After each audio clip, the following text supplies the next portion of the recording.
नमस्कार दोस्तों, आप सभी का स्वागत है आपके अपने चैनल CSS फन ट्रिक्स में। आज हम लोग डिस्कस करेंगे MOP का पार्ट 10, पार्ट 9 तक हम लोगों ने डिस्कस कर लिया है। आज हम लोग चैप्टर 11 डिस्कस करेंगे जिसका नाम है नॉलेज मैनेजमेंट। काफ़ी इंपॉर्टेंट टॉपिक है इसमें, जैसे कि standing note, aids to processing, जिसमें से क्वेश्चंस आते हैं हमेशा, नोट फॉर सक्सेसर। तो ये सारे बड़े अच्छे पॉइंट्स हैं, तो आप लोग अच्छे से पढ़ना। चलिए स्टार्ट करते हैं। Question number 1, which of the following is correct about definition of knowledge management system, यानी नॉलेज मैनेजमेंट सिस्टम की डेफिनेशन में से कौन सा पार्ट आता है। 1, knowledge management system is a multi disciplinary approach. 2, it is an enabler of organisational learning. 3, a knowledge management dashboard is set up in the e-office environment by every section unit desk. Options are A 1 and 2 only, B 1 and 3 only, C 2 and 3 only, D all of the above, and the right answer is D all of the above, यानी सारे के सारे statement सही हैं। एक बार देख लेते हैं। Knowledge management system, knowledge management system is a process of creating, sharing, using and managing the knowledge and information of an organisation. यानी कि नॉलेज मैनेजमेंट सिस्टम क्या होता है आपका, इसमें 4 चीज़ें आती हैं। नॉलेज को, इन्फॉर्मेशन को क्रिएट करना, उसको शेयर करना, उसको यूज़ करना और उसको मैनेज करना। It refers to a multidisciplinary approach to achieve organizational objectives by making the best use of the knowledge। ठीक है, जो आपके पास एग्जिस्टिंग नॉलेज यानी जो इन्फॉर्मेशन है उसका बेस्ट यूज़ करके ऑर्गेनाइजेशनल ऑब्जेक्टिव्स जो होते हैं, ऑर्गेनाइजेशन के आपके जो ऑब्जेक्टिव हैं उनको अचीव करना है, और ये मल्टीडिसिप्लिनरी अप्रोच है। Knowledge management system is therefore an enabler of organisation learning, यानी कि ऑर्गेनाइजेशन लर्निंग का इनेबलर है। अगर किसी को कोई ऑर्गेनाइजेशन के बारे में इंफॉर्मेशन चाहिए या उसके बारे में कुछ लर्न करना है तो नॉलेज मैनेजमेंट सिस्टम जो है उसकी हेल्प करता है। A knowledge management dashboard shall be set up in the e-office environment by every section unit desk which will provide access to aids to processing. अब अगर आप e-office को यूज़ करोगे तो आप देखोगे उसमें एक साइड में, लेफ्ट साइड में ऑप्शन आता है नॉलेज मैनेजमेंट सिस्टम और KMS जिसको बोलते हैं, और उसमें नॉलेज मैनेजमेंट डैशबोर्ड भी होता है। ये हर सेक्शन यूनिट का अपना होता है, उसमें उसके बारे में पूरी इन्फॉर्मेशन होती है। और access to aids to processing, aids to processing क्या होते हैं, जो कि आपको किसी भी प्रोसेस को फुलफिल करने में जो टूल्स आपकी हेल्प करते हैं वो होते हैं, तो सारे उसमें होते हैं। Question number 2, which of the following is a feature of aids to processing. Aids to processing के बारे में कौन सा फीचर सही है। 1, it is a mechanism that helps an officer to learn his/her area of work in examination and disposal of a case. 2, aids to processing are more effective if maintained electronically. Options are A 1 only, B 2 only, C both the above, and D none of the above, and the right answer is C both the above। दोनों statement सही है। देख लेते हैं। Aids to processing, aids to processing are tools of knowledge management used in the ministries and department. क्या होते हैं aids to processing, ये टूल्स होते हैं। ये टूल्स किस काम में आपके लिए हेल्प करते हैं वो आगे देखते हैं।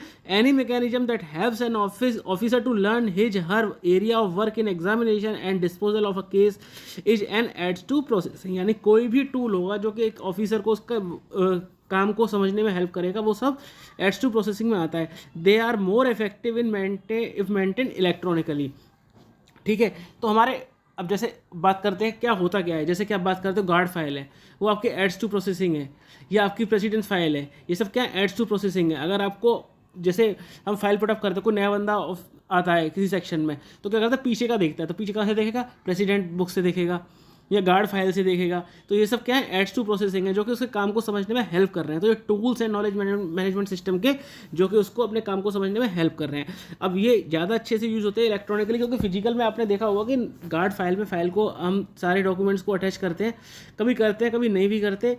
और जब हम उसको यूज़ करना होता है तो मैक्सिमम टाइम ये होता है कि हमें जो ऑर्डर चाहिए होता है या जो नोटिफिकेशन चाहिए होता है वो उसमें मिलता ही नहीं है हमें। कई बार MTS नहीं लगाते, कई बार हमें इतना बल्कि होता है कि उसमें से ढूंढ के निकालना बड़ा मुश्किल होता है। जबकि इलेक्ट्रॉनिक एनवायरनमेंट में क्या होगा, आप सिंपल उसका जो कीवर्ड है उसको डालोगे, ढूंढ के निकाल देगा। तो इलेक्ट्रॉनिक एनवायरनमेंट में ज़्यादा इफेक्टिव होता है। Question number 3, which of the following is not an example of aids to processing. इनमें से कौन सा एड्स टू प्रोसेसिंग का एग्जाम्पल नहीं है। A file number, B note for the successor, C standing process sheet, D reference folder, and the right answer is A file number. अब जैसा कि हमने पीछे वाले क्वेश्चन में डिस्कस किया था कि एड्स टू प्रोसेसिंग जो होते हैं वो हेल्प करते हैं किसी भी इंडिविजुअल को अपने काम के साथ एकोमोडेट करने के लिए, उसको समझने के लिए। तो उसमें फाइल नंबर का कोई भी रोल नहीं होता। फाइल नंबर तो सिर्फ फाइल को ढूंढने के काम आती है, फिर बाकी सारे के सारे उसमें हेल्प करते हैं। एक बार देख लेते हैं examples of aids to processing. Notes for the successor, ठीक है, जो सक्सेसर नोट होता है। अब सक्सेसर नोट क्या होता है कि कोई इंडिविजुअल अपने सक्सेसर जो आता है उसके लिए कुछ नोट्स बना के जाता है, जिसमें सेक्शन में क्या काम होता है, उसके क्या क्या रिस्पॉन्सिबिलिटीज़ हैं, इन सारी चीज़ों को उसमें एक्सप्लेन करके रखा जाता है, जिससे कि सक्सेसर को अपने काम के साथ कॉप अप करने में ईजी रहता है। तो ये एड्स टू प्रोसेसिंग है of course. Standard process sheet बहुत हेल्पफुल होती है। आप कोई भी प्रोसेस फॉलो करते हो, चाहे रिक्रूटमेंट का हो या LTC का हो, कोई भी हो, उसमें आपके चेक पॉइंट्स होते हैं, इसको आप टिक कर सकते हो और इससे आपको पता चल जाता है कि कोई भी स्टेप आपसे छूटा तो नहीं है। स्टैंडर्ड गार्ड फाइल होती है जिसमें कि सारे के सारे रिकॉर्ड्स को रखा जाता है, ऑर्डर्स को और नोटिस को, सबको उसमें रखा जाता है। उससे जब भी आपके पास कोई नोटिस वगैरह की जरूरत होती है तो आप स्टैंडर्ड गार्ड फाइल को रेफर कर लेते हो। स्टैंडिंग नोट्स भी ऐसे होता है, प्रेसिडेंट बुक होता है और रेफरेंस फोल्डर, तो ये सारे के सारे स्टैंडर्ड एड्स टू प्रोसेसिंग के एग्जाम्पल्स हैं। Question number 4, which of the following is the feature of note for successor, ठीक है, नोट फॉर सक्सेसर का कौन सा फीचर है, जो कि हमारे पीछे वाले क्वेश्चन में पढ़ा था कि नोट फॉर द सक्सेसर, तो इसमें से कौन सा इसका फीचर है। 1, note for successor is an important tool to keep the work progress in flawless manner from a predecessor. 2, guidance provided by the predecessor needs to be documented to ensure easy and ready access. 3, the note for the successor generally has to be of uniform format across the levels. Options are A1 and 2 only, B1 and 3 only, C2 and 3 only, D all of the above, and the right answer is D all of the above, यानी सारे के सारे statement सही हैं। एक बार देख लेते हैं note for successor. Movement of officers from one post to another by way of promotion, transfer, deputation, etc. is part of functioning of any organization, ठीक है, किसी भी ऑर्गेनाइजेशन में लोगों का मोबिलाइजेशन होता रहता है, ऑफिसर्स का। It is the responsibility of the organisation to ensure that relevant induction material is provided to the new incumbent to enable him her perform duties to the best of his her abilities, यानी कि हर organisation अपने पास कुछ relevant document रखती है जिससे कि जो नया इनकम्बेंट आएगा उसको पढ़ के अपनी नई रिस्पॉन्सिबिलिटीज़ को समझने में आसानी रहती है। Guidance provided by the predecessors needs to be documented to ensure easy and ready access, ठीक है। अब जो प्रेडिसेसर जो होता है, जो अपना नोट्स बनाता है, जो भी गाइडेंस प्रोवाइड कराता है रिटन फॉर्म में या वर्बल फॉर्म में, वो नए बंदे को समझने में इजीली हेल्पफुल होता है। Note for successor from his her predecessor is an important tool to keep the work progress in a flawless manner. अब इस काम में नोट फॉर सक्सेसर बहुत ही हेल्पफुल होता है। The note for successor generally has to be uniform format across the levels, ये एक uniform format होता है जिससे फ़ायदा ये होता है कि किसी भी लेवल का ऑफिसर हो वो यूज टू होता है नोट फॉर सक्सेसर को समझने के लिए, तो जब पढ़ता है तो की पॉइंट्स को ईजिली उनमें से डिसाइफर कर लेता है। अब ये उसका फॉर्मेट है, इसको देख लेते हैं कैसे काम करता है। देखो सबसे पहले क्या है, list of key areas and responsibility related to key areas, ठीक है, कौन कौन से की एरियाज हैं, यानी अब किसी सेक्शन में आप जाते हो, सेक्शन ऑफिसर की बात करते हैं तो वो सेक्शन कौन कौन सी ड्यूटीज़ को परफॉर्म करता है और उसको लेकर आपकी क्या रिस्पॉन्सिबिलिटी है। अगर आप सेक्शन ऑफिसर हो तो आपकी रिस्पॉन्सिबिलिटीज़ अलग होंगी, अगर आप अंडर सेक्रेटरी तो अलग होंगी, आप डीलिंग ऑफिसर हो तो आपकी अलग होंगी, तो ये सारी की सारी रिस्पॉन्सिबिलिटीज़ में मेंशन की जाती हैं। इससे उस बंदे को अपने सेक्शन के काम के बारे में आइडिया लग जाता है और अपनी रिस्पॉन्सिबिलिटीज़ का भी आइडिया लग जाता है। फिर आता है स्टाफ पोजीशन, ठीक है, कौन कौन सी पोस्ट है, कितनी स्ट्रेंथ है, कितने पर्सन अभी पोजीशन में, कितनी वेकेंट है, ठीक है, ये सारी चीज़ें उसको पता चल जाती हैं। नेक्स्ट आता है brief write up to the sensitive matters, ठीक है, कौन कौन से सेंसिटिव मैटर्स डील किए जाते हैं। फिर list of document required by the officer, ठीक है, इनको मेंटेन करने के लिए कौन कौन से डॉक्यूमेंट चाहिए होते हैं वो सब मिल जाते हैं। इसके अलावा बाकी सारे पॉइंट्स होते हैं। तो ये जो होता है ना आपका, ये हेल्पफुल होता है नोट फॉर सक्सेसर और ये उसका फॉर्मेट है। Question number 5, which of the following is correct about standard process sheet. अब स्टैंडर्ड प्रोसेस शीट की बात कर लेते हैं, जो हमने एग्जाम्पल्स में देखा था। तो स्टैंडर्ड प्रोसेस शीट के बारे में कौन सा स्टेटमेंट करेक्ट है। 1, a standard process sheet is a standardise note और template described. 2, it provides various check points to process cases of repetitive nature. 3, it ensures that no important point is overlooked by the seniors when the case is submitted. Options are A1 and 2 only, B1 and 3 only, C2 and 3 only, D all of the above, and the right answer is D all of the above. सारे के सारे statements सही हैं standard process sheet के regarding. को देख लेते हैं। Standard process sheet is standardise note और टेम्पलेट डिस्क्राइब, ठीक है, इसको आप स्टैंडर्डाइज नोट बोलो या टेम्पलेट बोल लो। पीछे वाले वीडियोस में हमने स्टैंडर्ड प्रोसेस शीट को बड़े अच्छे से डिफाइन किया था और समझा था।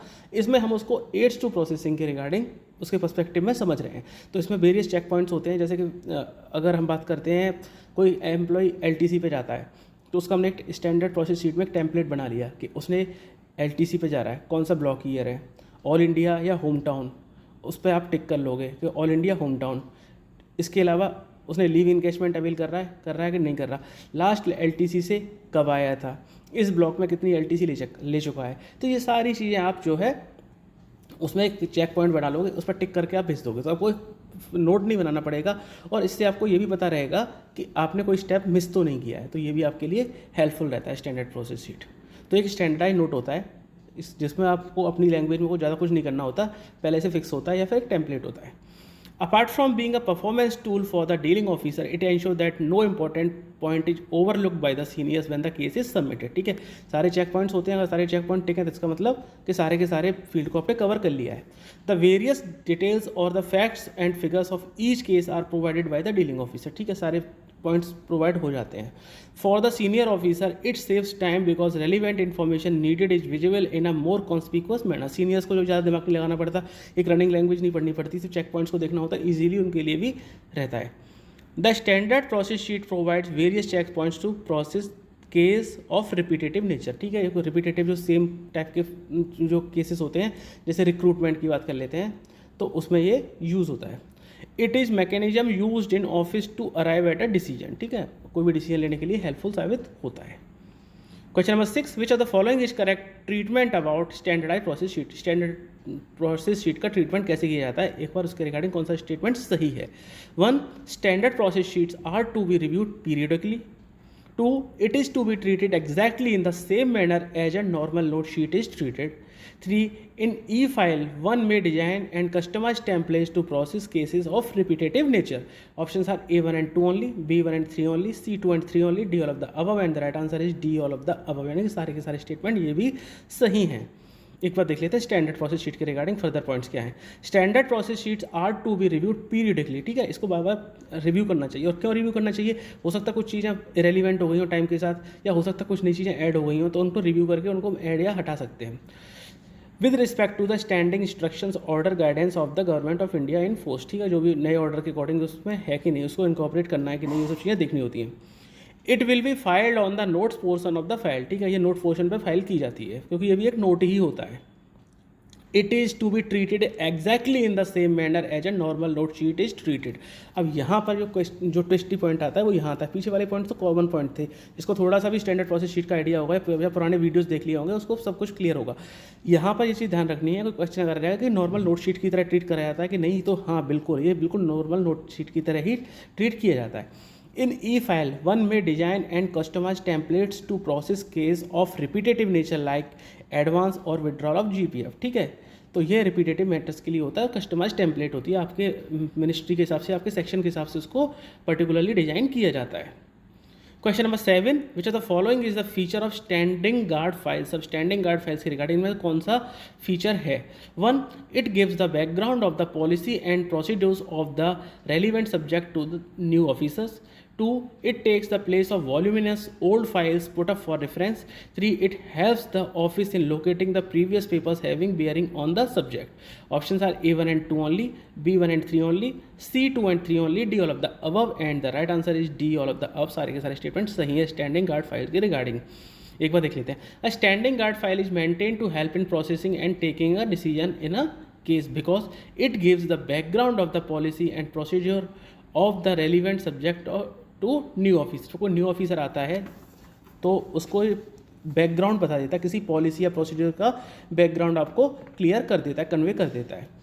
It enables quick submission and disposal of cases. ठीक है, क्विक सबमिशन में हेल्प करता है। It takes the place of voluminous old files put up for references. अब हो सकता है कि हम किसी पॉलिसी मैटर को अभी पुटअप कर रहे हैं, उस मैटर को पहले एक फाइल में डील किया हुआ हो, उसके कुछ पोर्शन को दूसरी फाइल में डील किया हो, कुछ पोर्शन को तीसरी फाइल में डील किया हो, तो अगर हम रेफरेंस देते हैं उन फाइल्स का, उस सारी फाइल्स को हमें रखना पड़ेगा, साथ में अटैच करके भेजना पड़ेगा फाइल के साथ, तो ये बहुत वॉल्यूमिनस हो जाएगा।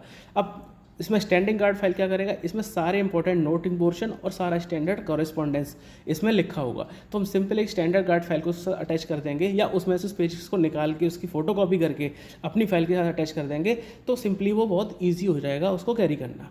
तो ये इसमें हेल्प करता है। It helps the office in locating the previous papers having bearing on the subject. ठीक है, प्रीवियस पेपर्स को अगर हमें कहीं ढूंढना है, कहीं मिले ना मिले, कौन सी फाइल से पुटअप किया था, कोई बोले कि इस पर डिसिप्लिनरी प्रोसीडिंग चल रही थी इस ऑफिसर पे, तो पहले भी इसको वार्निंग दी थी, अब कौन सी फाइल से वार्निंग दी थी पता नहीं, कौन सी से इसको सेंश्योर किया गया था पता नहीं कहाँ है। चलो ठीक है, कोई बात नहीं, स्टैंडर्ड गार्ड फाइल उठा लो, स्टैंडिंग गार्ड फाइल आपने निकाली, उसमें उसकी ऑर्डर की कॉपी मिल गई, ऑर्डर की कॉपी मिल गई तो आपको उसका फाइल नंबर मिल जाएगा, फाइल नंबर मिल जाएगा तो सिंपली उस फाइल को ढूंढ लोगे और फाइल को ढूंढ के उसमें से उस मैटर को देख सकते हो। तो इस तरह से काफ़ी हेल्पफुल रहता है।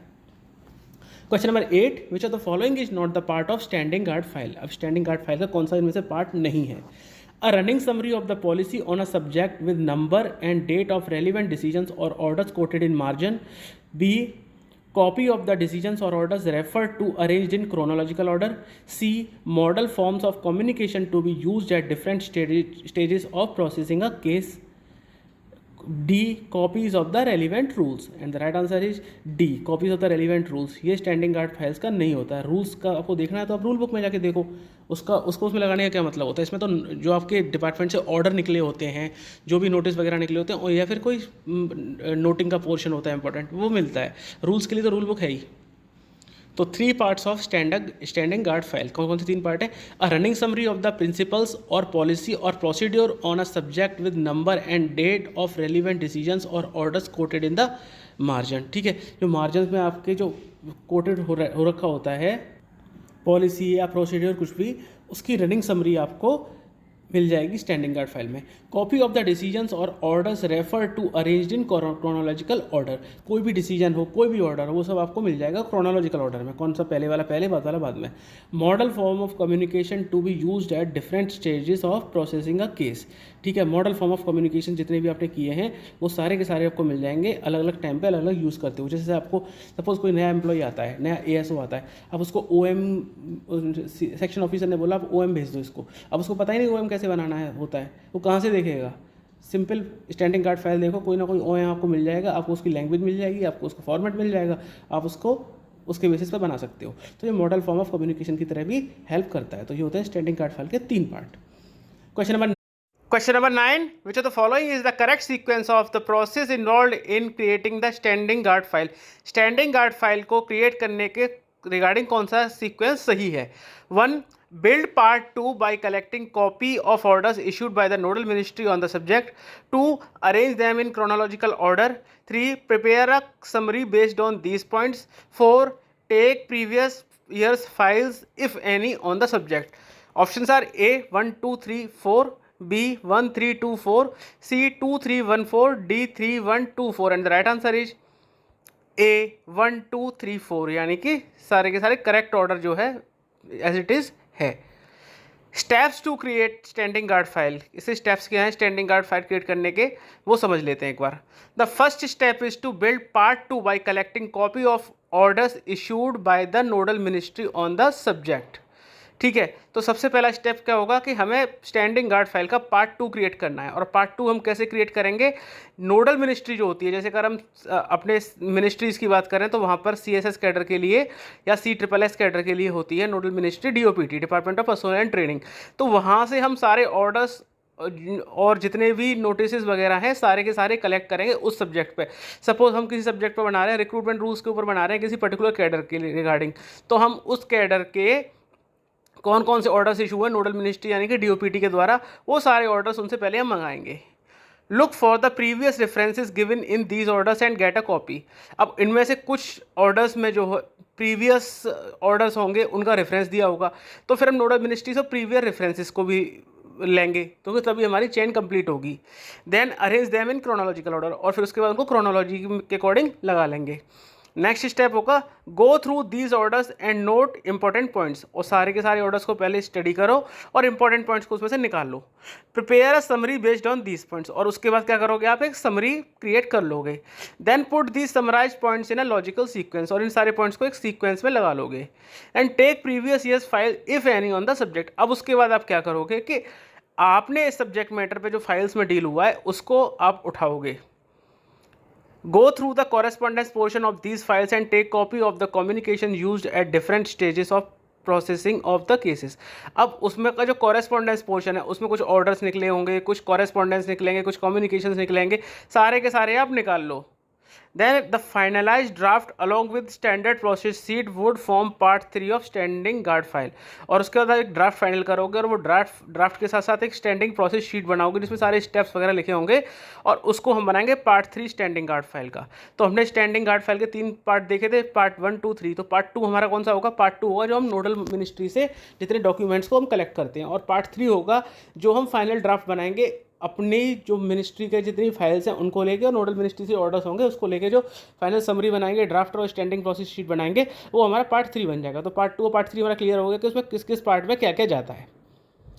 Question number 10, which of the following is the action taken to facilitate easy retrieval of a standing guard file? Standing guard file को रिट्रीव करने के लिए कौन सा स्टेटमेंट सही है? 1, standing guard file are given a number.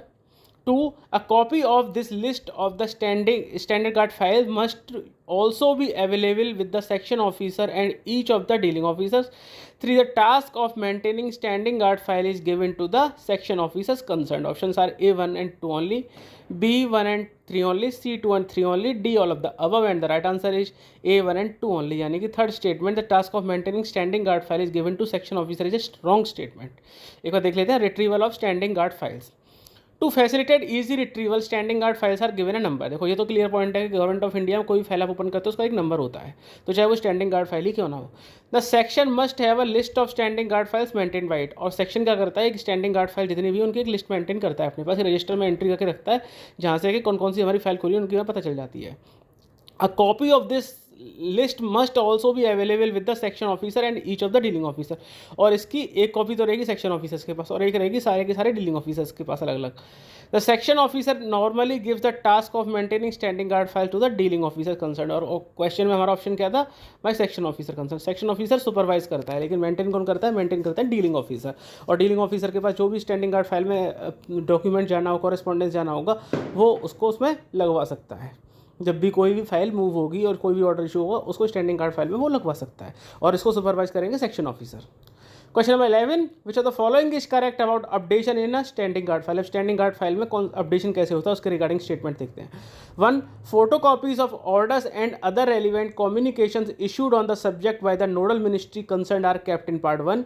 2, revision in the running summary to be made only after getting a draft cleared by the branch officer. 3, the forms of communication are to be added to part 2. Options are A, 1 and 2 only, B, 1 and 3 only, C, 2 only, D, all of the above, and the right answer is C, 2 only. यानी कि second statement सही है। एक बार देख लेते हैं। Updation in standing guard files. A standing guard file would gradually lose its utility if it is not updated regularly. ठीक है, अगर हम स्टैंडिंग गार्ड फाइल को अपडेट नहीं कर रहे हैं तो हमें लेटेस्ट ऑर्डर्स तो मिल ही नहीं पाएंगे, तो इसलिए उसकी यूटिलिटी खत्म हो जाती है। Therefore one of the responsibility assigned to dealing officer is to update it regularly. इसलिए डीलिंग ऑफिसर की जो रिस्पॉन्सिबिलिटी होती है उसमें एक रिस्पॉन्सिबिलिटी ये भी होती है कि वो स्टैंडिंग गार्ड फाइल को अपडेट करता रहेगा। हमने पिछले वाले क्वेश्चन में देखा था कि इसकी रिस्पॉन्सिबिलिटी डीलिंग ऑफिसर की होती है। One of the ways to update it is to take a photo copies of orders and other relevant communication issued on the subject by the nodal ministry concerned of important decision taken within the organization and keep them in part 2 of the standing guard file in a chronological order। अब एक तरीका क्या होता है? एक ही तरीका होता है, जो भी ऑर्डर निकलता है उसकी फोटो कॉपी कर लेते हैं और फोटो कॉपी को लेके हम लगा लेते हैं। अब यहाँ पर क्या है? Relevant communication issued on the subject by the nodal ministry. और नोडल मिनिस्ट्री के रिगार्डिंग हमारा कौन सा पार्ट होता था? हमने पिछले वाले क्वेश्चन में देखा था पार्ट 2। तो नोडल मिनिस्ट्री के जितने भी कम्युनिकेशन इशू होंगे उस सबकी एक फोटो कॉपी ले लेंगे और उसको पार्ट 2 में लगा देंगे क्रोनोलॉजिकल ऑर्डर में। ये तो हमारा क्लियर हो गया। जैसे हमने पार्ट 2 क्रिएट ही नोडल मिनिस्ट्री के लिए किया था, पार्ट 3 अपनी मिनिस्ट्री के कॉरेस्पॉन्डेंस के लिए किया था, हमने पीछे देखा था। तो पार्ट 2 को अपडेट करेंगे तो वो नोडल मिनिस्ट्री के जितना भी नए ऑर्डर आए होंगे उन सबको उसमें लगाते जाएंगे। Depending on the content of these orders or decisions, there could be a need to revise the running summary by adding suitable paragraphs or deleting paragraphs। ठीक है, अब इसके अलावा क्या कर सकते हो आप?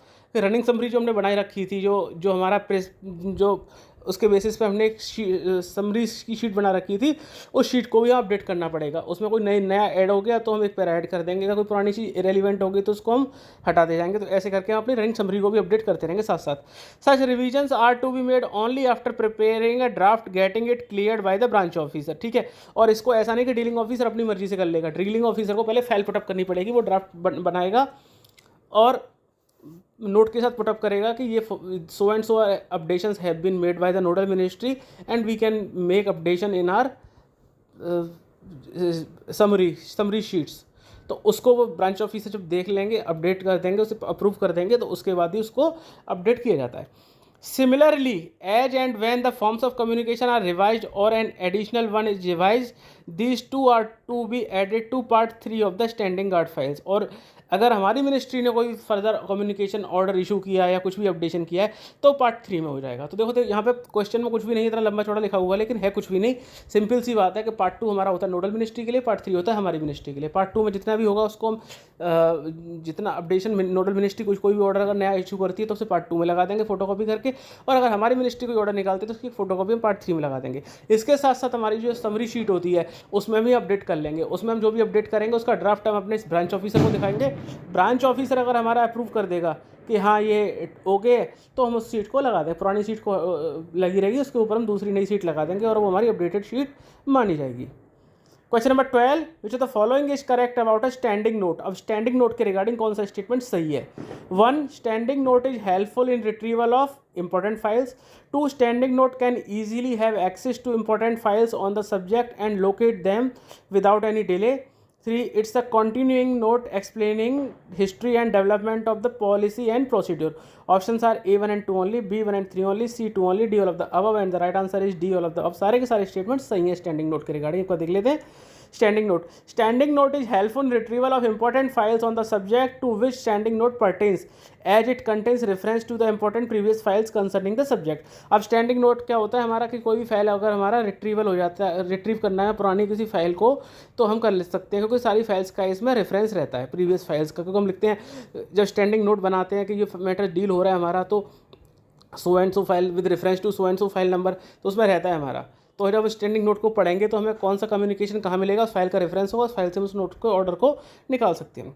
Bye referring to standing note one can easily have access to important files on the subject and locate them without any delay. ठीक है, इसमें फाइल्स मिल जाएंगी और उनको लोकेट भी कर सकता है। It's a continuing note explaining among other things the history and development of the policy and procedure. ये कंटिन्यूइंग नोट है, जिसको ये लगातार जब भी पॉलिसी में अपडेशन होता है इस नोट को अपडेट किया जाता है और उसमें सारा पॉलिसी एंड प्रोसीजर मेंशन रहता है। तो स्टैंडिंग नोट क्लियर हो गया। स्टैंडिंग नोट हमारा होता है हमेशा स्टैंड रहता है, मतलब जब भी कोई भी चीज़ होगी तुरंत इसमें अपडेट हो जाएगी। इसको आप पढ़ोगे, हर सब्जेक्ट मैटर का एक स्टैंडिंग नोट होता है। जिस सब्जेक्ट मैटर का आपने स्टैंडिंग नोट को एक बार देख लिया किसी पॉलिसी के रिगार्डिंग, उसकी हमें सारी इन्फॉर्मेशन मिल जाएगी, पॉलिसी कैसे कैसे हमारी डेवलप हुई थी, इसके अलावा कौन सी फाइल के थ्रू हुई थी, उसके कौन से ऑर्डर कहाँ लगे, वो सारा स्टैंडिंग नोट में आपको मिल जाएगा। तो बहुत ही इंपॉर्टेंट टूल्स एंड एड्स जो है हमारा होते हैं उसमें आता है ये, क्योंकि इसमें हमारा जिस मैटर का ये होता है उस मैटर की सारी चीज़ें हमें एक सिंगल नोट के थ्रू मिल जाती है। Question number 13, as and when there is change in policy or procedure, the standing note should be brought up to date by incorporating relevant changes। यानी कि जब भी पॉलिसी और प्रोसीड्योर में कोई चेंज होता है तो स्टैंडिंग नोट जो है अपडेट कर लेना चाहिए उन चेंजेस को इनकॉर्पोरेट करके। Option are A true, B false, and the right answer is A true. ये तो कोई ईजी क्वेश्चन था कि जब भी आप पॉलिसी में चेंज करोगे, स्टैंडिंग नोट किसी पॉलिसी के रिगार्डिंग ही होता है, तो स्टैंडिंग नोट में तो चेंज करोगे, हमने पीछे वाले क्वेश्चन में भी डिस्कस कर लिया था। Question number 14, which of the following is correct about the precedent book. Precedent book के रिगार्डिंग कौन सा स्टेटमेंट सही है? 1, it is a register in a prescribed format to keep note of important rulings and decisions having a precedent value for ready reference. 2, it is a register designed to keep note of important rulings or decisions having a precedent value for ready reference। 3, if the officers in the hierarchy are unaware of precedent book, they will have to seek advice from the nodal ministry concerned। Options are A1 and 2 only, B1 and 3 only, C2 only, D all of the above, and the right answer is D is the right answer। Precedent book, it is a registered in a prescribed format to keep note of important rulings and decision having a precedent value for ready reference। तो president book क्या होता है, इसमें important rulings decision जितने होते हैं उन सब होते हैं कि प्रेसिडेंट वैल्यू होती है, यानी कि जिनको हम फ्यूचर में यूज़ कर सकते हैं कि उस केस में ऐसा हुआ था तो हम इस केस में भी ऐसा कर सकते हैं। यानी कुछ प्रेसिडेंट सेटअप हो गई कि इस सिचुएशन में हमने ये किया था, सब वो RTI में ही था, आपसे कुछ ऐसी इन्फॉर्मेशन मांगी गई जो आपको नहीं देनी है, आपने देखा कि पीछे ऐसी एक RTI मांगी गई थी और इसको रूल 8 में आपने मना कर दिया था, तो इस केस को भी हम मना कर सकते हैं। इस तरह से प्रेसिडेंट बुक जो है हमारी हेल्पफुल होगी रेडी रेफरेंस के तौर पर। While taking action on receipts, the dealing officer examine cases with reference to the rules, regulation and guidelines on the subject। ठीक है, किसी भी रिसीट पर हम एक्शन लेते हैं तो डीलिंग ऑफिसर क्या करता है, रूल्स रेगुलेशन उसके थ्रू देखता है। अब उस सिचुएशन में क्या होता है कि president book is a valuable tool for quick retrieval of past files on the subject under consideration. अगर हम पीछे रूल्स रेगुलेशंस कुछ भी देखना है तो उसमें हमारा प्रेसिडेंट बुक जो होती है वो हमारे लिए काफ़ी हेल्पफुल साबित होती है। सिमिलर नेचर के केसेस होते हैं तो हम प्रेसिडेंट बुक से वहाँ पर क्या डिसीजन लिया था उस पर पहुँच सकते हैं। It is a register design to keep note of important rulings और decision having a precedent value for ready reference. ठीक है, इंपॉर्टेंट रूल्स और जो है डिसीजन जो भी हमने लिए थे पास्ट में उनके रिगार्डिंग हमारी वैल्यू को बताता है। Importance of precedent book. If dealing officer and other officers in the hierarchy are unaware of president, they will have to seek advice from the nodal ministry concerned। अगर आपका कोई matter फंस जाता है जिसके रिगार्डिंग रूल्स क्लियर नहीं है या कोई आपके पास कुछ नहीं है और आपके पास प्रेसिडेंट बुक है तो आप सिंपली वहाँ से उसको एज ए प्रेसिडेंस कोट कर सकते हो। अगर आपके पास प्रेसिडेंट बुक नहीं है तो फिर आपको नोडल मिनिस्ट्री के पास उसकी एडवाइस लेनी पड़ेगी और एक बहुत लेंथी प्रोसेस आपको फॉलो करना पड़ेगा। और अगर प्रेसिडेंट बुक है तो आपका ये काम बहुत ईजीली हो जाएगा। Often this sort of references result in delay in disposal of cases. Delay तो होगा ही होगा, आप नोडल मिनिस्ट्री के पास भेजोगे तो नोडल मिनिस्ट्री के आपको 2 दिन में रिप्लाई कर दिया, 15 दिन, 20 दिन, 1 महीना, 2 महीना, पता नहीं कितना टाइम लेती है। Precedent book must be maintained in all section that are designated as a nodal section. ठीक है, जितने भी नोडल सेक्शन हमारे होते हैं उन सब में प्रेसिडेंट बुक मेंटेन होनी ही चाहिए क्योंकि वो इंपॉर्टेंट नेचर के होते हैं। ये हमारा फॉर्मेट है।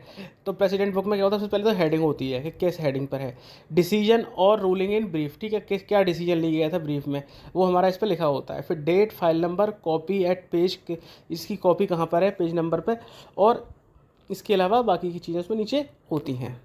Question number 15, which are the following is correct about the process of completing the precedent book. Precedent book को कंप्लीट करने के रिगार्डिंग कौन सा स्टेटमेंट सही है। 1, between one set of photocopy of a precedent book and another the dealing officer may keep a blank A4 sheet as a separator। 2, this folder should be kept along with president book in a file board। 3, every dealing officer is responsible for maintenance of president book। Options are A, 1 and 2 only, B, 1 and 3 only, C, 2 only, D, all of the above, and the right answer is C, 2 only। यानी कि 1 and 3 are wrong statement। एक बार देख लेते हैं। Process of completing the president book। Between one set of photocopy of a president and another, a dealing officer may keep a blank colored sheet as a separator। A4 sheet नहीं, blank coloured sheet रखी जाती है। एक president book में multiple जो cases हमारे deal हो रहे हैं तो एक प्रेसिडेंट से दूसरी के बीच हम कलर्ड शीट लगाते हैं जिससे हमें पता चल जाता है सेपरेट, एक फ्लैग की तरह काम ये करता है हमारा। This folder should be kept along with president book in a file board. और ये हमारा फोल्डर होता है, इसको हम प्रेसिडेंट बुक के साथ फाइल बोर्ड पर लगा के रखते हैं। This kind of an institutionalise system would obviate the need to locate the old files. बिल्कुल, ओल्ड फाइल को हमें ढूंढना है तो हमें इजीली मिल जाएंगे। The precedent book along with the folder containing photocopy of the relevant note correspondence portion should be kept in a safe place for easy retrieval. ठीक है, प्रेसिडेंट बुक को हमें जो है एक सेफ कस्टडी में तो रखना है। Section officer should assign the responsibility of maintenance of precedent book to a functionary in the section through a specific entry in the work location chart. अब देखो, स्टैंडिंग गार्ड फाइल में updation करना का था तो कितना इजी था। Simple एक डीलिंग ऑफिसर को बोल दिया, वो जो भी डीलिंग ऑफिसर की फाइल से उसकी सीट से जो भी फाइल के डील हो रही है जिसमें कोई डिसीजन आया है, कोई भी ड्राफ्ट इशू हुआ है, वो उसको मार्क कर देगा कि स्टैंडिंग गार्ड फाइल्स, और MTS उसकी फोटोकॉपी को एक स्टैंडिंग गार्ड फाइल में लगा देगा और डीलिंग ऑफिसर को चेक कर लेगा। लेकिन अगर हमें प्रेसिडेंट बुक को मेंटेन करना है, क्योंकि प्रेसिडेंट बुक हमारे प्रेसिडेंस वैल्यू होती है कि उसमें कोई डिसीजन आया है तो वो decision as a precedence use किया जा सकता है कि पास्ट में ऐसा हुआ था इसलिए हम ऐसा कर रहे हैं। स्टैंडिंग गार्ड फाइल का यूज़ किया जाता है कि डीलिंग ऑफिसर और सेक्शन ऑफिसर अपने रेफरेंस के लिए करते हैं कि हमारे सेक्शन ने क्या डिसीजन लिया था। लेकिन प्रेसिडेंस बुक में अगर कोई डिसीजन आया हुआ है तो वो हर जगह यूनिवर्सल होता है, वो कहीं भी यूज़ किया जा सकता है, हम कहीं भी कोट कर सकते हैं। इवन हम दूसरी मिनिस्ट्री से डील कर रहे हैं तब भी हम उसको कोट कर सकते हैं कि हमारी मिनिस्ट्री ने इस मैटर पर ऐसे एक प्रेसिडेंस हमारे में यहाँ पर है, तो इसलिए हम इसको ये डिसीजन ले रहे हैं। तो ये बहुत ही इंपॉर्टेंट नेचर का होता है और इसको हर डीलिंग एंड नहीं करता। इसके लिए section officer work location chart होता है जिसमें कि हर डीलिंग ऑफिसर का क्या है काम करेगा, वो चार्ट वो डिसाइड करता है चार्ट। उसमें स्पेसिफिक एंट्री होती है कौन सा डीलिंग ऑफिसर प्रेसिडेंट बुक को मेंटेन करेगा और उसकी रिस्पॉन्सिबिलिटी फिक्स की जाती है। Question number 16, in any case the entry in the precedent book must be made not later than the stage of recording the file. Options are A true, B false and the right answer is A true। बिल्कुल, recording के time तक तो हो जानी चाहिए। वैसे तो president book में जब डिसीजन आए तभी की तभी एंट्री हो जानी चाहिए, बट अगर आप बिजी हो, मतलब कोई भी रीजन है, किसी भी रीजन से आप उसको टाइम पे उसकी एंट्री नहीं कर पा रहे हो, तो जब फाइल को रिकॉर्ड किया जाता है तो रिकॉर्डिंग के टाइम तक, रिकॉर्डिंग क्या होता है हमने पीछे वाले पार्ट में देख लिया था, वहाँ देख सकते हैं। तो रिकॉर्डिंग के टाइम तक तो लास्ट ऑप्शन है, तब तक तो प्रेसिडेंट बुक को मेंटेन कर ही देना चाहिए, अपडेट कर देना चाहिए, क्योंकि उसके बाद तो फाइल रिकॉर्डिंग में चली जाती है और रिकॉर्ड रूम में रख जाएगी। फिर तो आप उसे देखोगे नहीं, तभी देखोगे जब आपको कभी ज़रूरत पड़ेगी उसकी। इसलिए प्रेसिडेंट बुक उससे पहले मेंटेन हो जानी चाहिए। Entry in the precedent book, an ideal time to make entry in the president book therefore is immediately after the decision of president value is taken। ठीक है, वैसे तो तुरंत हो जाना चाहिए। however in any case the entry must be made at least at the stage of recording the file। हमने अच्छे से डिस्कस कर लिया, चलते हैं आगे। Question number 17, which of the following is correct about the reference folder. Reference folder के regarding कौन सा स्टेटमेंट सही है? 1, reference folder is a folder maintained by individual officer.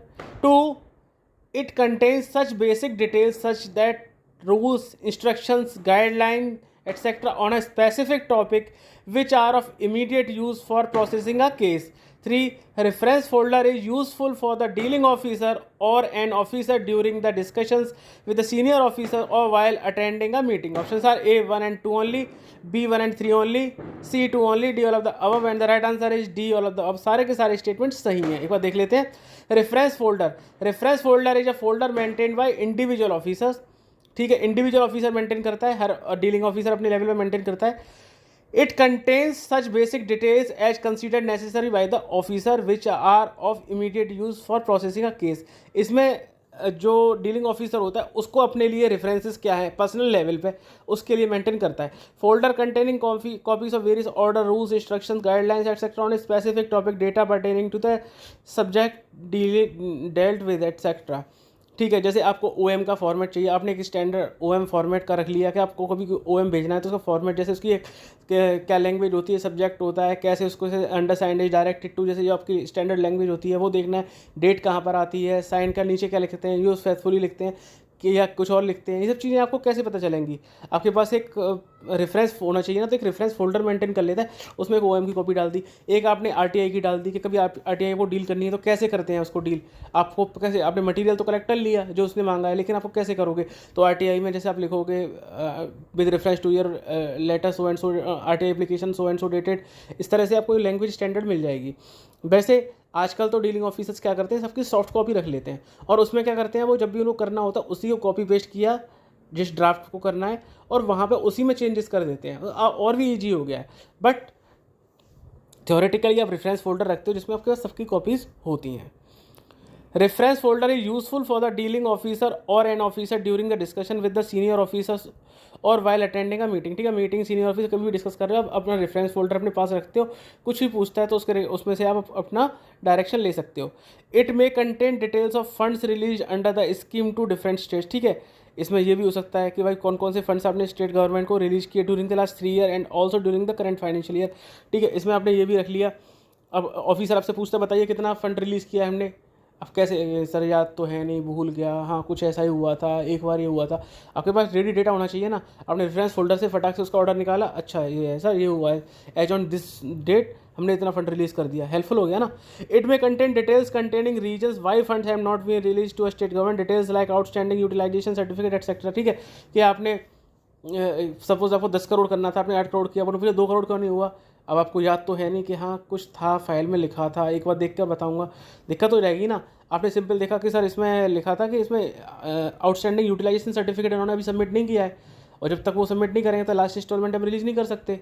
तो वो कहेंगे ठीक है चलो फिर, तो आपका मैटर वहीं की वहीं डील हो जाएगा, बार बार ऑफिसर के चक्कर नहीं काटने पड़ेंगे आपको, आपके लिए भी इजी हो जाएगा, ऑफिसर के लिए भी इजी हो जाएगा। तो इसलिए रेफरेंस पोर्टल यूजफुल होता है। Question number 18, which of the following is correct about the induction material? 1, every department should prepare induction material for the use of not only their officers but also for the convenience of other ministry departments in making interdepartmental references. 2, it is prepared under the guidance of Under Secretary in charge of administration. 3, it includes detailed work distribution among various divisions and sections with their names, even their room number, locations, officers in charge, telephone number, etc. True. Options are A1 and 2 only, B1 and 3 only, C2 only, D all of the above, and the right answer is D all of the above। यानी सारे statement सही हैं। एक बार देख लेते हैं। Induction material, every ministry department should prepare induction material under the guidance of the joint secretary in charge of administration. ठीक है, सबसे पहले किसके गाइडेंस में प्रिपेयर किया जाता है इंडक्शन मटेरियल को?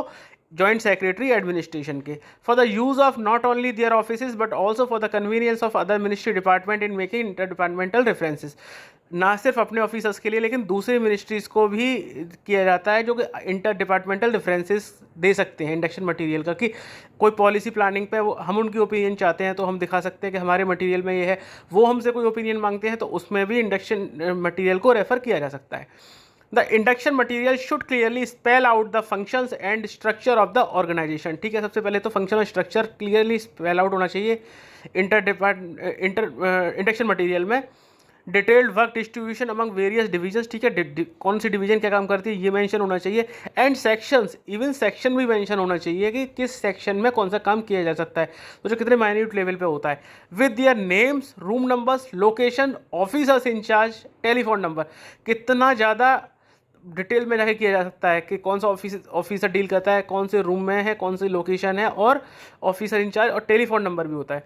The induction material should be revised at periodic interval so as to keep it up to date. ये तो कोई नई बात नहीं है, हर रेफरेंस को हमें मेंटेन करना ही पड़ता है। तो इंडक्शन मटेरियल हमारा होता है कि ये हमारे हर काम में यूज़ होता है, और इसमें कितने लेवल पर डिटेल में चीज़ें मेंटेन की जाती हैं वो उसमें हमने देख लिया। Question number 19, which of the following is correct about the master circulars. अब मास्टर सर्कुलर्स के रिगार्डिंग कौन सा स्टेटमेंट सही है। 1, consolidate the instructions on a given subject into a self contained single document in the form of master circular. 2, it is prepared under the guidance of Under Secretary in charge of administration. 3, it includes detailed work distribution among various divisions and sections with their names, even their room numbers, location, officer in charge, telephone numbers, etc. True. Options are A 1 and 2 only, B 1 and 3 only, C 2 only, D all of the above, and the right answer is A 1 and 2 only, यानी third statement गलत है। एक बार देख लेते हैं। Master circulars. In order to improve the existing knowledge information system in government, ministry department may review the instructions issued by them on each subject from time to time and consolidate the instructions on the given subject into a self-contained single document in the form of master circular. अब होता क्या है, कोई ministry किसी भी subject पर time पर अलग अलग सर्कुलर्स इशू करती रहती है। जैसे अगर बात करें डीओपीटी की, एलटीसी के केस की बात करते हैं, पहले उन्होंने एक बार एलटीसी के रूल्स को नोटिफाई किया, उसके बाद क्या होता है कि वो उन्होंने फैमिली की डेफिनेशन में डाइवोर्स डॉटर को इंक्लूड कर लिया, उसके रिगार्डिंग एक सर्कुलर निकाल दिया। उसके बाद उन्होंने जो 4 years वाला ब्लॉक था वो न्यू रिक्रूट्स के लिए पहले 8 साल तक एवरी ईयर का कर दिया कि 8 साल तक वो हर साल ले सकते हैं, आपने उसको इंक्लूड कर दिया। अब ये बहुत सारे सर्कुलर्स इकट्ठे हो गए। अब एक टाइम पे डीओपीटी क्या करेगी, तो कंसोलिडेट करेगी, एक मास्टर सर्कुलर इशू करेगी, उसमें सारे के सारे को इनकॉर्पोरेट एक साथ कर लेगी। फिर जो कोई भी उस मास्टर सर्कुलर को रीड करेगा तो उस डेट तक के सारे प्रोविजंस जो एग्जिस्टिंग हैं वो उसमें इंक्लूड हो जाएंगे, और जो हट गए हैं वो उसमें से एक्सक्लूड हो जाएंगे। तो इस तरह से मास्टर सर्कुलर काम करता है। References of sources, instructions and amendments thereto may be listed and hyper linked at the end of master circular so as to facilitate a user to see changes updation introduced over time. इसके अलावा जो references होते हैं कि भाई ये वाला हमने इस सर्कुलर से रेफरेंस लिया है, ये वाला इस डॉक्यूमेंट से लिया है, ये वाला इस इंस्ट्रक्शन से लिया है, उन सब इंस्ट्रक्शंस को जो है हाइपर लिंक कर देते हैं। तो यूज़र उस पर क्लिक करेगा तो उस ऑर्डर को भी, ओरिजिनल ऑर्डर को भी, जहाँ से उसको लिया है वहाँ से उसको देख भी सकता है। Question number 20, which of the following is the correct fact about the master circular. Master circulars के रिगार्डिंग कौन सा स्टेटमेंट सही है। 1, the master circulars may be published on the website within the broad framework of guidelines for government websites. 2, departments may set up a dedicated cell for adoption of system of master circulars and for organizing, maintaining and updating information on their website on regular basis. 3, the progress of implementation of the above measures may be reviewed by the Joint Secretary of the Department regularly in senior officers meetings. Options are A1 and 2 only, B1 and 3 only, C 2 only, D all of the above, and the right answer is A1 and 2 only, यानी कि third statement गलत है। ये joint secretary level पे होता है। एक बार देख लेते हैं।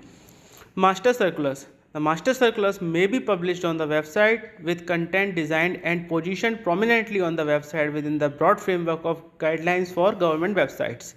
यानी मास्टर सर्कुलर जो होता है वो वेबसाइट पर पब्लिश किया जाता है, ठीक है, और जो आपकी गवर्नमेंट वेबसाइट की जो पॉलिसी गाइडलाइंस होती है उसको फुलफिल करते हुए।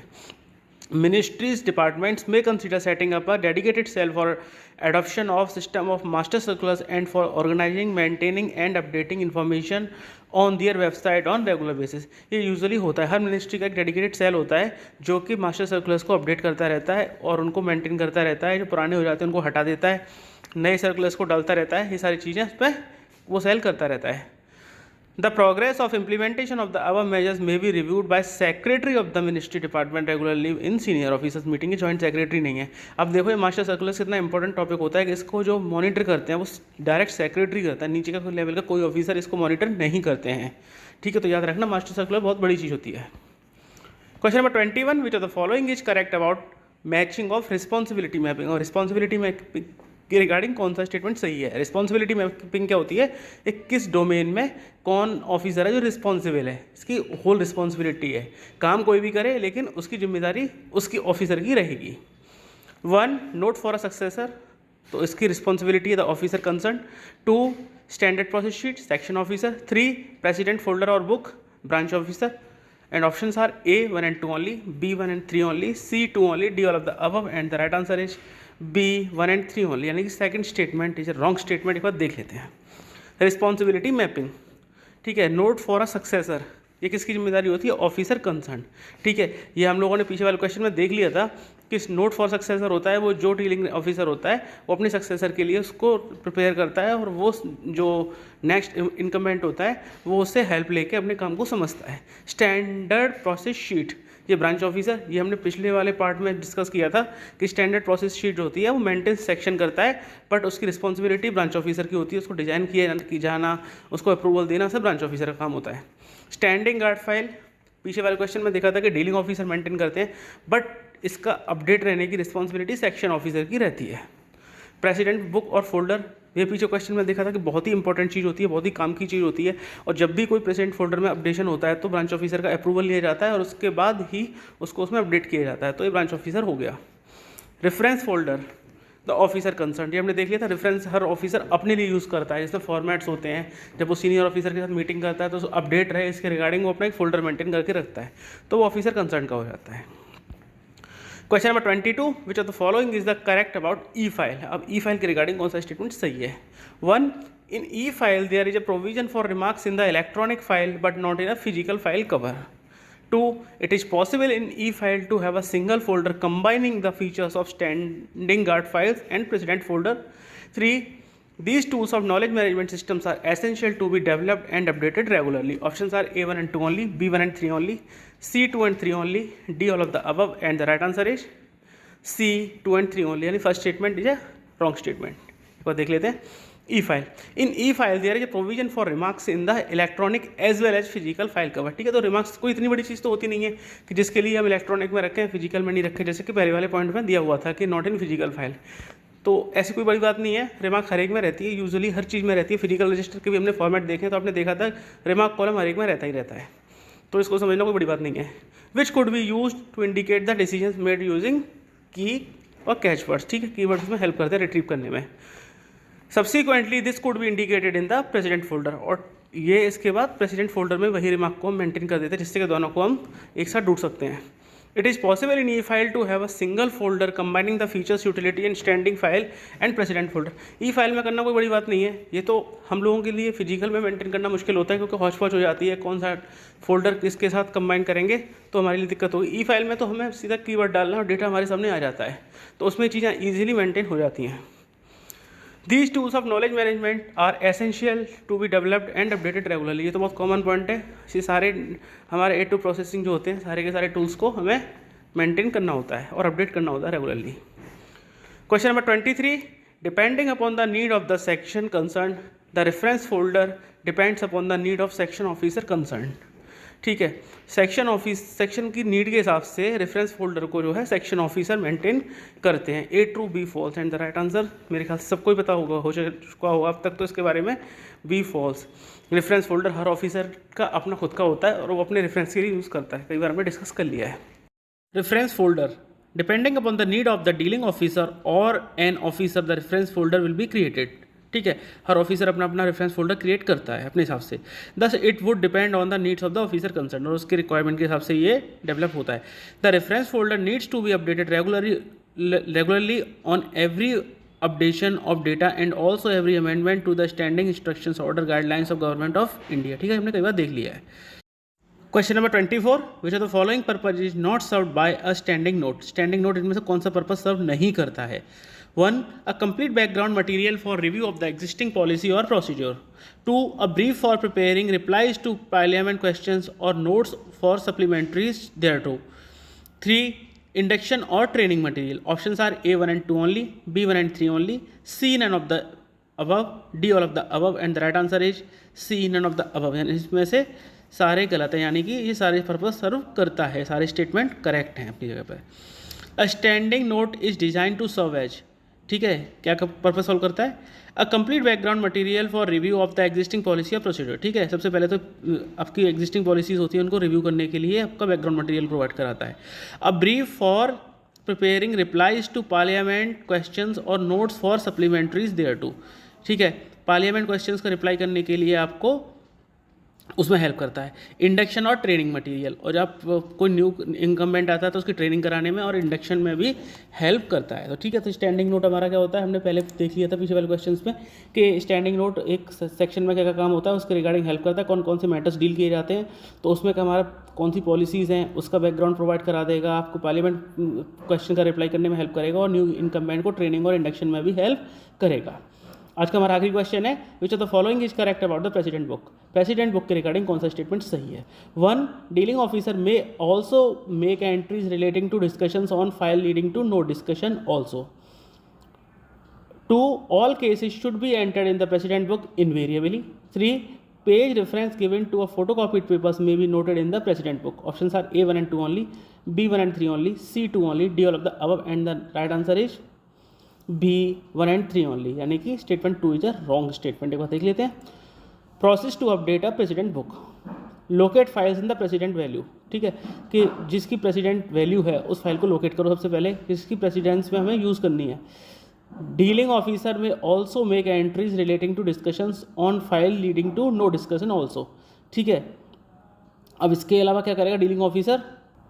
इसके केस के रिगार्डिंग जो भी डिस्कशंस हुए हैं नो डिसीजन केसेस में, उसकी भी एंट्री कर सकता है। No decision cases are those which are examined in the file for a decision but the final outcome is keep on a hold. ठीक है, तो नो डिसीजन केसेस क्या होते हैं आपके, जिनका हमें एग्जामिनेशन चल रहा है लेकिन फाइनल डिसीजन अभी तक नहीं आया है। For example, a section receives a proposal for creation of post. ठीक है, पोस्ट क्रिएशन के रिगार्डिंग प्रपोजल आया हुआ है बट अभी क्रिएट नहीं हुई है, तो ये हमारा नो डिसीजन केस की कैटेगरी में आ जाएगा। अब इंपॉर्टेंट पॉइंट नोट करो, if considered suitable this no decision may be fit case for entry in the precedent book. अब ये क्वेश्चन आपका इंपॉर्टेंट बन जाता है, एक क्या नो डिसीजन केस, जिस केस पे हमारा डिसीजन नहीं आया है उसकी हम प्रेसिडेंट बुक में एंट्री कर सकते हैं? क्योंकि यूजुअली हमें लगता है कि प्रेसिडेंट बुक में तो हम प्रीवियस रेफरेंस को यूज़ करेंगे, तो जिस पर डिसीजन ही नहीं आया उसको कैसे करेंगे? लेकिन ऐसा नहीं है, नो डिसीजन केस में भी एग्जामिनेशन चल रहा है, वो भी हमारे काम का होता है और उसको भी प्रेसिडेंट बुक में हमें एंट्री कर सकते हैं। Dealing officer may consider taking photocopy of the relevant correspondence and the notes portion of the files with precedent value in a folder given a fresh page number to the photocopies paper and keeping a record in the form of the index on the first page of the folder। Dealing officer क्या करेगा कि जो relevant correspondence होता है वो note portion होता है उसकी फोटोकॉपी ले लेगा जिसकी कि प्रेसिडेंट वैल्यू होती है, और उसके बाद उसको फ्रेश पेज नंबर दे देगा, क्योंकि उसमें हो सकता है आपने पेज नंबर 21 लिया हो, फिर 28 लिया हो, 37 लिया हो, इस तरह के आपको नंबर होंगे, तो नंबरिंग आपकी मिसमैच हो जाएगी, तो आप उसको फिर से नंबरिंग करोगे 1 2 3 4 से, जो आपकी फाइनल नंबरिंग होगी प्रेसिडेंट बुक के हिसाब से। और and keeping a record in the form of index on the first page of the folder, और फोल्डर में जो आपका होगा उसके फर्स्ट पेज पर उसकी इंडेक्सिंग करोगे कि इस पेज नंबर पर हमारा ये वाला पेज लगा हुआ है। तो इस तरह से हमारी प्रेसिडेंट बुक को कंप्लीट किया जाता है। तो फ्रेंड, ये था हमारा आज का वीडियो।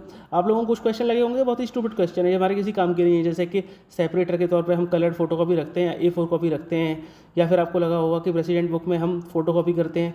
लेकिन आप जब एग्जाम के क्वेश्चंस देखोगे ना तो MOP में ऐसे ही क्वेश्चन आते हैं, और ये इसीलिए MOP हमारे लिए फ़ायदेमंद होता है कि छोटी छोटी चीज़ों को एक बार हमने पढ़ लिया ना, एक दो बार रीड कर लिया, तो ज़्यादा इसमें दिमाग लगाने की ज़रूरत नहीं होती है, और आपके एक बड़ा नंबर ऑफ क्वेश्चंस अटैम्प्ट हो जाएंगे, जो कि यूजुअली हम लोग छोड़ देते हैं कि ये बहुत कॉमन सी चीज़ें हैं, लेकिन वही कॉमन चीज़ें आती हैं, जैसे कि डाक में से पूछ लिया जाएगा कौन सी डाक कहाँ पर खोली जाती है, अगर उसको एड्रेस किया है बाई नेम तो कौन खोलेगा। ये छोटी छोटी चीज़ें एग्जाम में आती हैं एमओपी के पॉइंट ऑफ व्यू से, तो इसलिए आप लोगों को ये अच्छे से देख लेना, इसको लाइटली मत लेना। और all the best for exams. Thank you.